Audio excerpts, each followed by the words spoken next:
The sun rises over Sparta in the year 480 BC. King Leonidas stands before the Council of Elders. News has arrived that changes everything.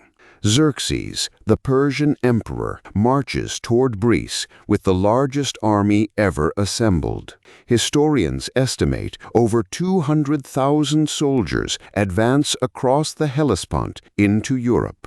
The great king seeks to avenge his father's defeat at Marathon and enslave all of Greece. Every city-state faces a choice between submission and destruction. Leonidas volunteers to lead the Greek defense. The mission is suicide, and everyone knows it. The narrow pass at Thermopylae offers the only route for the Persian army to enter southern Greece. Someone must hold that pass and buy time for Greece to prepare. The Spartan king selects 300 warriors for this desperate stand. Each man he chooses has living sons to continue his bloodline. They will march north, knowing they will never return home. Leonidas was born into royalty around 540 BC, yet Spartan kings receive no special treatment in childhood. At age 7, young Leonidas entered the agoge, the brutal training system that forges Spartan warriors. For 13 years, he endured hunger, pain, and constant combat training alongside common citizens. He learned that Spartan strength comes not from individual glory, but from unity and discipline.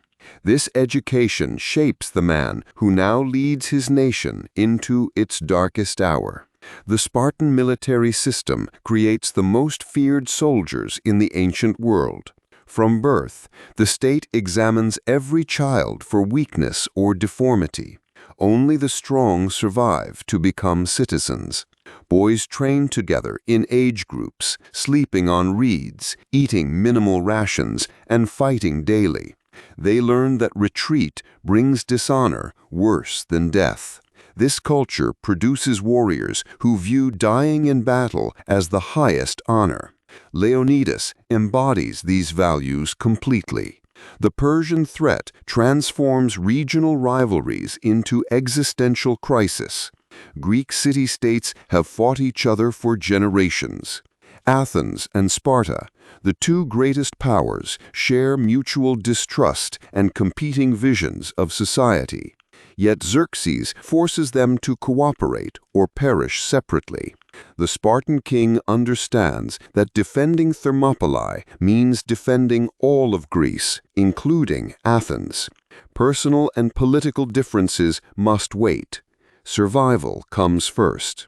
Leonidas marches north with his 300 Spartans in August 480 BC. He also brings about 7,000 allies from other Greek cities. The combined force reaches Thermopylae, which means hot gates in Greek. The pass is only 15 meters wide at its narrowest point. Steep mountains rise on one side. The sea crashes against cliffs on the other. No army can flank this position. Geography becomes the Greek advantage. The defenders fortify the pass and wait. Xerxes arrives with his massive army days later. Persian scouts report the Greek position. They describe Spartan soldiers exercising and combing their long hair, preparing for battle as if attending a festival. Xerxes laughs at their apparent foolishness. A Greek exile named Demaratus warns him otherwise. The Spartans comb their hair before they die. These warriors will not flee. The great king dismisses this warning. Xerxes sends a messenger to Leonidas. The message is simple: surrender your weapons and live. The Spartan king's response becomes immortal. He replies with just 2 words in Greek: molon lade, come and take them. This defiance shocks the Persian court. No one refuses the great king. Xerxes gives the defenders 4 days to reconsider. Leonidas uses this time to strengthen the walls and prepare his men. The waiting ends on the 5th day. The first Persian assault begins at dawn. Waves of Median infantry charge the narrow pass. They expect to overwhelm the Greeks through sheer numbers. Instead, they encounter a wall of bronze shields and iron discipline. The Spartans fight in a tight formation called the phalanx. Each warrior protects himself and his neighbor with overlapping shields. Long spears thrust from behind the shield wall. The Persians cannot break through. Bodies pile up in the pass. The Medes fall back, bloodied and demoralized. Xerxes sends his elite immortals into battle. These 10,000 warriors form the imperial guard. Replacements always ready to maintain their number. Surely they can break the Greek line. The Spartans meet them with contempt.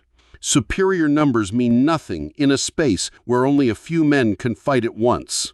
The immortals die like common soldiers. Their wicker shields and short spears prove useless against Spartan bronze and iron discipline. Leonidas rotates his men to keep them fresh. Greek allies take shifts holding the line. The phalanx remains unbroken. Night falls on the first day, with thousands of Persians dead. The Greeks suffer minimal casualties. Xerxes watches from his throne, unable to believe what he sees. The second day brings more Persian assaults. Xerxes tries different tactics, different units, different formations. Nothing works. The geography that trapped his army in the narrow pass now protects his enemies. Every attack breaks against the Greek shields like waves against rocks. The great king grows desperate. His supplies diminish daily. His reputation suffers hourly. He needs to break through or find another route. A Greek trader named Ephialtes provides the answer Xerxes seeks. A mountain path exists that circles around Thermopylae. Local shepherds use this trail to move between valleys.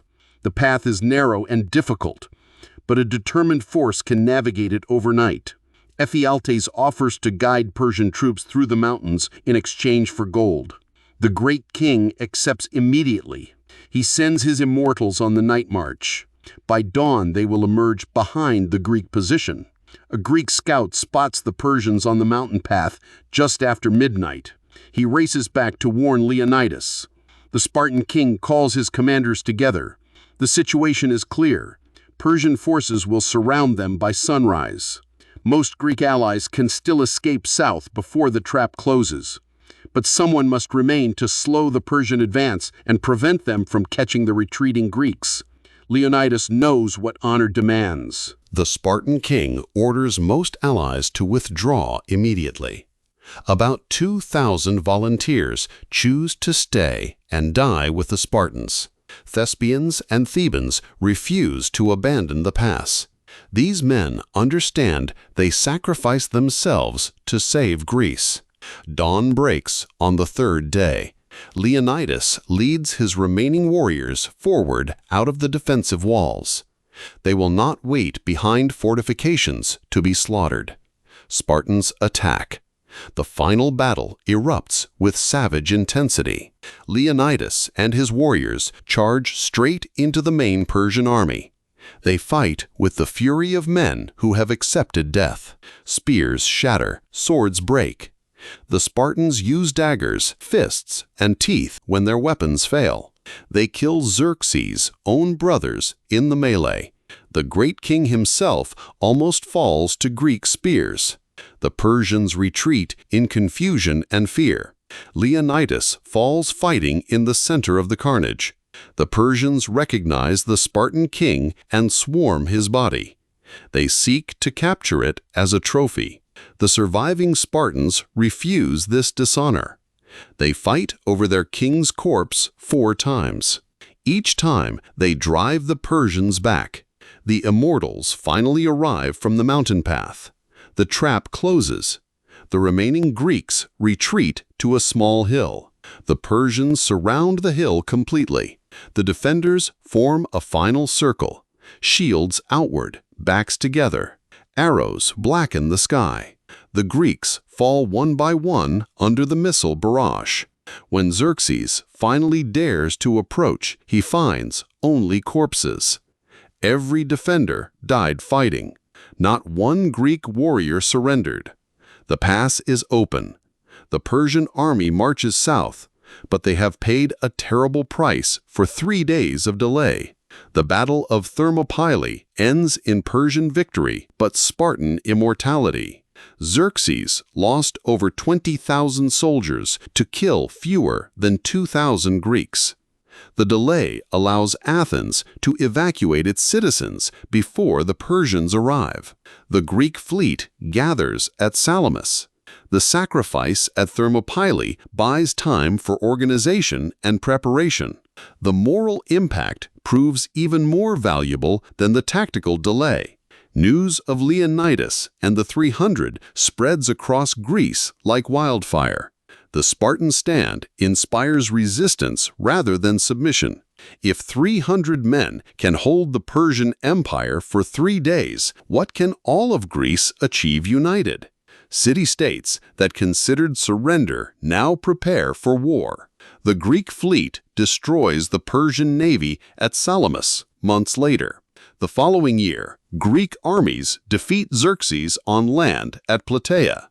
The invasion fails completely. The Spartans bury their king with full honors. They erect a stone lion at Thermopylae to mark the site. An inscription carved into stone preserves the Spartan sacrifice for eternity. Go tell the Spartans, stranger passing by, that here obedient to their laws we lie. These words echo through centuries. The message transcends time and culture. Free men chose death over slavery. Warriors obeyed their duty despite impossible odds.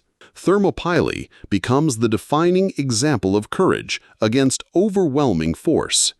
Military academies study the battle for tactical lessons about defensive positions and leadership. Poets and writers immortalized the 300 Spartans in countless works. The pass itself becomes sacred ground where visitors still pause to honor the fallen. Every generation rediscovers the power of this ancient sacrifice. The legacy of Leonidas extends far beyond military history. His choice represents the highest ideals of duty, honor, and self-sacrifice. The Spartan king knew the mission was suicide, but went anyway because his nation needed him. He selected men with sons to ensure Spartan bloodlines continued after his death. He sent allies away when escape remained possible, but stayed himself because retreat would dishonor everything he believed. These decisions reveal character that transcends culture and era. Today, Thermopylae stands as proof that numbers alone do not determine victory. Leonidas and his 300 warriors held the most powerful empire on earth to a standstill for 3 days. Their sacrifice gave Greece the time it needed to survive and eventually triumph. Western civilization, democracy, philosophy, and science all trace roots to ancient Greece. The world we inhabit exists because Spartan warriors chose to fight and die at a narrow pass in 480 BC.